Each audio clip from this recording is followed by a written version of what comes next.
Hi again. So, did I mention I'm a game designer? I'm a game designer. There you go. Now, there's a point behind why I bring this up, and that's because I'm going to talk about the fundamental nature of what fun is as a concept in both game design and how it applies to life outside of game to some degree. I'm also going to be covering why the games that social justice warriors create suck so badly, and no one likes them. So, let's dig right in. So, to start with, let's begin with the argument that came up during Gamergate that a few journalists and SJW game designers proposed. Namely, they stated that since everyone enjoys different things with different preferences, there's no way to tell what a given individual will find fun, and therefore fun isn't something you should be concerned with in incorporating into your game design, nor including within the purview of your game reviews as a journalist. Everyone else obviously looked at them and went, "You guys are idiots," but couldn't really express why they were all that well. So, why is this argument stupid then? A simple point is that you don't make a game for an individual, but rather you make a game for a targeted audience, and those generalized audiences trend towards certain things being fun in terms of their preferences. If you understand what the audience you're aiming for is, then you can create a game that will cater to what they consider to be fun, and hey, they'll find the game fun. Well, that was easy. It's like the one time SJWs made use of individuals instead of groups. They use such inappropriately. Is anyone surprised by this? Anyone? No? Alright, whatevs. Carrying on then. See, it's not that easy. Game design's incredibly complicated and intricate, and this isn't nearly good enough. One of the primary things that makes you a game designer is having to balance mutually exclusive goals against one another, where players want both in-depth choices and quick, streamlined play, for example. Oh wait, those don't really work together. In fact, they're actively at odds with one another. The more choices you provide, the slower and clunkier the game becomes, not just in the obvious manner like the user interface getting clogged up, regardless of whether it's a video game's graphical user interface or the book and character sheet in a tabletop RPG, but also in terms of the players themselves, where they can become overwhelmed. So, before we start defining what is fun, we can more readily agree upon things that aren't fun. For example, every step your character makes in the game, there's a random 1 in 1,000 chance that they'll just randomly drop over dead. No reason, no explanation, you just fucking die. And that's it. Deal with it.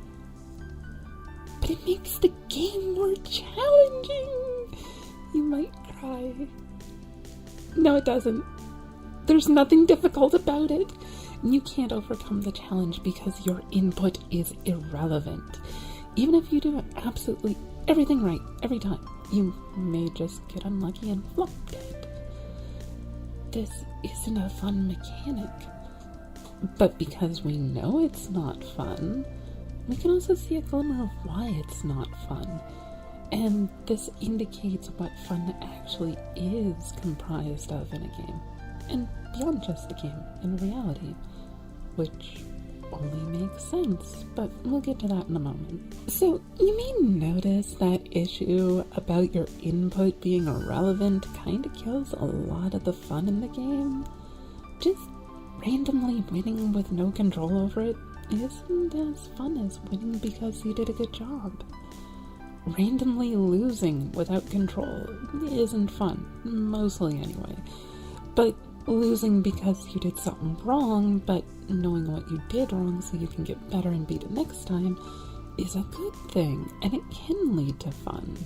Now, before I continue, and before I forget, since I have a memory span that envies a goldfish, I'm going to tackle that caveat we just noticed there. Randomly losing without control is sometimes fun. Mostly in PvP games rather than PvE. You see this in party games especially. Why? Well, if you lose and it's your fault or your opponent's fault, you tend to get angry. If you want to avoid being frustrated or upset, it's a lot easier if you can claim you won because of skill, but you can blame your failure upon luck. The vast majority of players never become very good at the game, and so the average player will probably suck. So if they want to have fun, then they have to minimize the frustration of being told they suck. There are other genres where this isn't the case, with the game Dark Souls and many games centered upon it, like its sequels, being based heavily in difficulty. But these are a special case we'll get into later. Getting away from that caveat, we're going to focus mostly upon cooperative and single-player games here to limit the complexities of what we're talking about. In these cases, fun as a concept involves one major thing above all else: catering to the psychological needs of the player. You may notice almost every modern game these days now are built with RPG elements included in them. Why is that? Oh, the answer involves determining what they mean by RPG elements, and that mostly means things like gaining levels and other forms of progression. Ah, there you go. Progression. See, progression is fun. In particular, progression is fun because it's a fundamental psychological need in humans. We need to better our position in life. It doesn't matter how good we have it. Our minds are built at a fundamental level to gradually normalize whatever situation we find ourselves in, and for that situation to be deemed not quite good enough. So we always strive to better where we are currently, regardless of where that is. This goes both ways. If you have someone who goes from being a princess to a slave, well, that's horrible. But give her long enough and she'll adapt to the new situation and normalize it so that she doesn't really mind it any longer. Except she'll invariably normalize it in such a way that she aims for slightly more than she currently has. It won't be enough to just have food and shelter. She'll want to climb her way up the hierarchy of the other slaves, to be the leader of the slaves, and eventually to better her position even further. Each individual undergoes the same gradual transformative concept until they are better than where they were. But the whole crab in a bucket dealie, where one crab tries to crawl out and the other crabs drag it back in, is that we determine our normalization of our standards by comparison to those around us. So if others seem to do well in comparison to what we ourselves are doing, then it's equally good to drag them down beneath us as it is to raise ourselves up above them.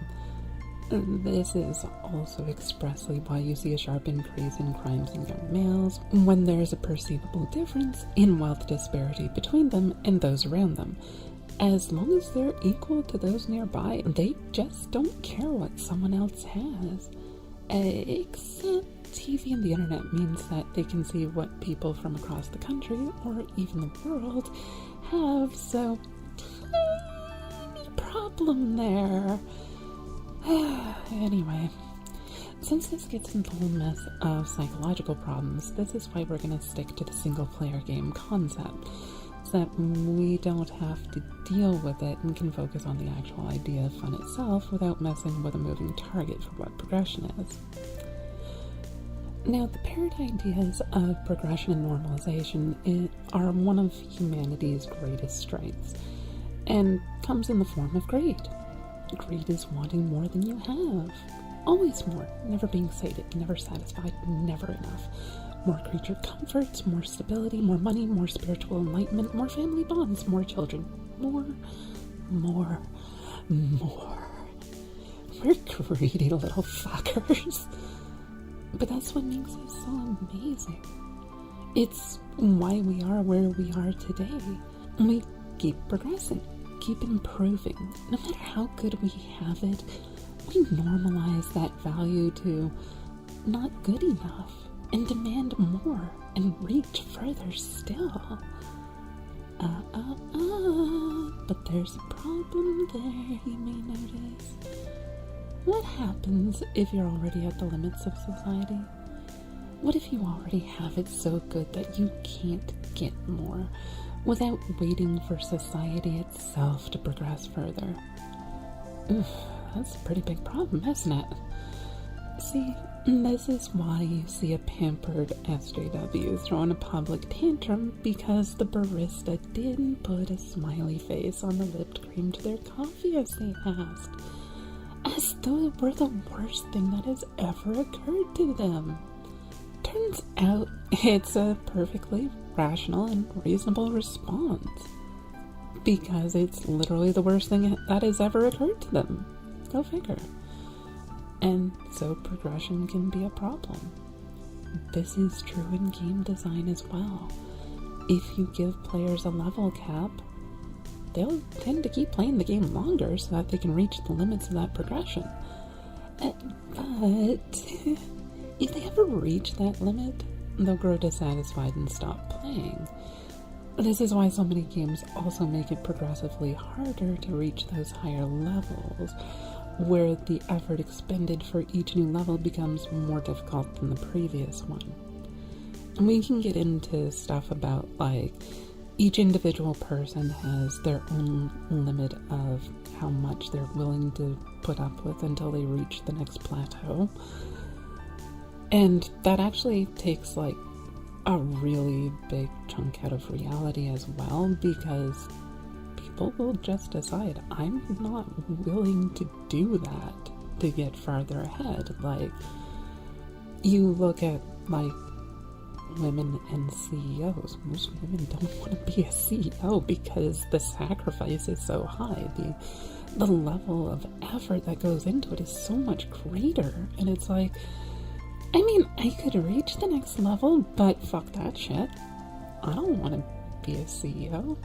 I mean, I am, but fuck, I don't want to be here. I'm just kind of stuck this way. Okay, so the people who best understand the human mind right now aren't psychologists, sociologists, or anyone else in the soft sciences, oddly enough. It's video game designers. The psychologists have more theories and literature, but the game designers have vastly more money, resources, and a lot more playtesters that they can test on a vastly more intimate level than psychologists can. You can set a playtester down and learn what the differences between men and women are in practice in terms of what game elements they prefer and why. And you can test thousands of them at a time easily. With the updated tools now available to companies like Riot or Blizzard, they can literally compile information on tens of millions of users at a time and test hundreds of data points across the spectrum all at once. The soft sciences only wish they had access to even a fraction of the testing data the video game designers have access to. The thing is as well that the game designers mostly don't have an agenda.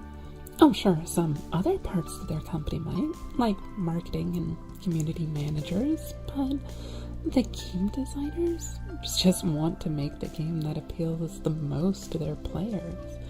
So they need to be realistic in evaluating the massive amounts of data they get and realize that if the data says the players like X, then the fact of the matter is that the players like X. And you can't pretend otherwise. You design the game to appeal to the players by providing X for them. Here's a hint. Female players like dressing skimpily. Yeah, the chainmail bikini isn't for the guys. It's actually for the vast majority of the women. Yes, there are a small vocal minority of women who complain about it, but the overwhelming majority of female players, like we're talking 80% plus, prefer to look sexy, and only a tiny minority want to be the fat blob. It's almost like you could have predicted that with common sense. Go figure. Anyway, to get back on topic, what this means is that video games have unlocked the key to making a game fun, appealing to the psychological needs of the players. Gaining levels appeals to the inherent basic foundational need of individuals to better themselves over time. The human mind craves the sensation of things being better than they were before. It's the very nature of what hope is. Without the sense that things will eventually be better than they are now, you will die. I don't just mean, oh, you'll commit suicide. No, you won't even have to. See that guy who's married for 60 years and his wife he loves dearly dies? Yeah, he will never reattain that. He's hopeless. His life will never return to that, and he can't even imagine the concept of what it'd be like to have things be better again. He doesn't commit suicide. He doesn't need to. He just stops. His heart gives out, his body gives up. He dies because there's no fucking point left any longer. Without progression, there is no hope, and there can be no life. But that's not the only major thing that games appeal to. There are quite a few other concepts that fun is derived from. The game I'm currently working on myself right now, Saorsa, is centered around several more, all at the same time. Personal agency, choice, personal value hierarchies, and self-redemption, and responsibility, just to name a few of the biggest ones. And these are immensely huge, fundamental things that we absolutely need at a basic level. And if you appeal to any of those things, especially if you appeal to all of them, then players will have fun. When a player in Saorsa claims additional responsibility for their character, they're rewarded with additional power to meet those responsibilities and greater agency, as an example. The very premise of the game is that player characters have betrayed their own personal value hierarchy, and by doing so, they're at conflict with themselves internally. So as they sort their shit out in their own head, their soul becomes less out of sync, and therefore it's easier for magical items to be more closely attuned to them. If they fully understand who they are as an individual and overcome their sin against themselves, they rise to the level of a literal deity, which allows them to enact their agency to a greater extent in the world. Those one-in-a-million chance freak occurrences just seem to start happening all the time on a regular basis. What they choose to do with their lives becomes reality to the characters in the game. Things like this appeal to the very foundations of the human psyche, and that's what truly makes a game fun. Now, each individual player has a different order of which things appeal to them in which order, and psychological trauma can cause some of the things to be put into reverse or for wires to be crossed, as it were, where a seemingly unrelated action gets mentally connected with something else. You can only plan for that so much as a designer, but what you can do is figure out what a given play group enjoys and to appeal to those things. This goes far, far beyond just video games or even tabletop role-playing games like what I'm currently building, but also includes all games, not just humans either. Look at puppies and kittens. Aww.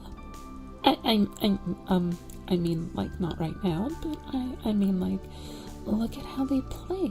The things they enjoy are the things that they need to survive. The things built into their genetics to possess. They value social structures with dominance hierarchies in many cases, where many puppies will strive to stand out as the leader of the pack. Others will learn their own places as well. Cats will learn hunting techniques by roughhousing with one another, how to pounce, how to be sneaky and stealthy, how to chase prey or escape predators. These are the fundamental things they need to survive. And as such, evolution has ensured that those who are rewarded for those things with a burst of dopamine are the ones who breed the most due to survival and being healthier. The very nature of games ensures that kittens, puppies, and any other social creature, including humans, will have the things they need to survive being rewarded. Fun, as just a concept, is just meeting these foundational level psychological needs. If you need to run to survive, then your games will trend towards running. If you need to create better tools, then your games will involve tool use and crafting. If you need to have control over your own destiny and agency, then your games will involve making choices, and the reward structures will revolve around these things. If you make a fun game, you're not just making a game that's fun.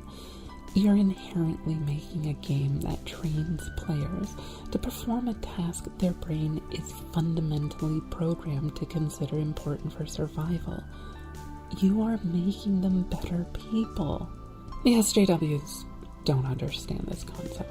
They start with the premise of, my message needs to be shared with the world. And they build a game, if you can call it that, which is just tacked on loosely to their message. Funny how many walking simulators and graphic novels there are which claim to be games yet have no gameplay, and such an absurdly high percentage of them happen to be SJW games. Really funny, no idea how that could have possibly have happened. Alright, yes I do. It's because they don't understand what fun is, and they don't understand what they're trying to appeal to in an audience. And they assume there's nothing for them to learn about making a game that inherently is fun. They don't know who their target audience is, since they just assume everyone should love their game because it has a message that's obviously awesome. Or at least it is in their minds, and as such, if you don't already love their message, then you're not going to love the game. They can never convince or convert anyone with their games. They can only ever preach to the choir. In contrast, my game is built to appeal to the psychological needs of the players, and it rewards the players through those same means. A character in Saorsa who takes personal responsibility for their own actions is rewarded for it in several ways, many of which involve progression. Which means you do something that feels good and you're rewarded for it, so it feels even better. By this manner, I'll be able to convey the messages of things like personal responsibility to people who didn't even consider that when they started playing. I don't have to really beat them over the head with it, because the game mechanics themselves inherently guide the players down that path naturally. The players learn because the game is appealing to their psychological needs to tell them that they've done a good job. And this is exactly why it's fun to play. Anyway, sorry for shilling my own stuff, but it's the best example I have for the concept because I actively went on my way to design it to be exactly that. So yeah, short recap. Fun is based on appealing to the psychological needs of the player.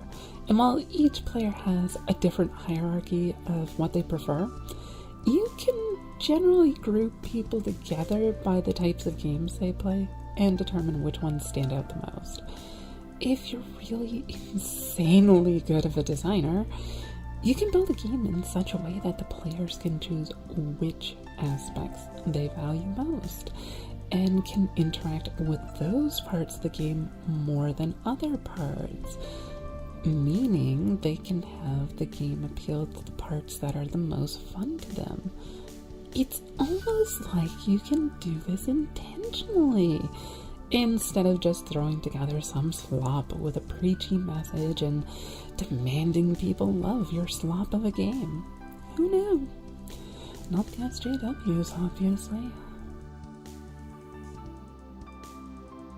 So check out my other channel and the RPG Saorsa if you like this kind of stuff. Personal responsibility, self-discovery, and an amazing fantasy world with AAA quality game mechanics will immerse you in ways no other game can. Links will be in the low bar for each, and support would be appreciated.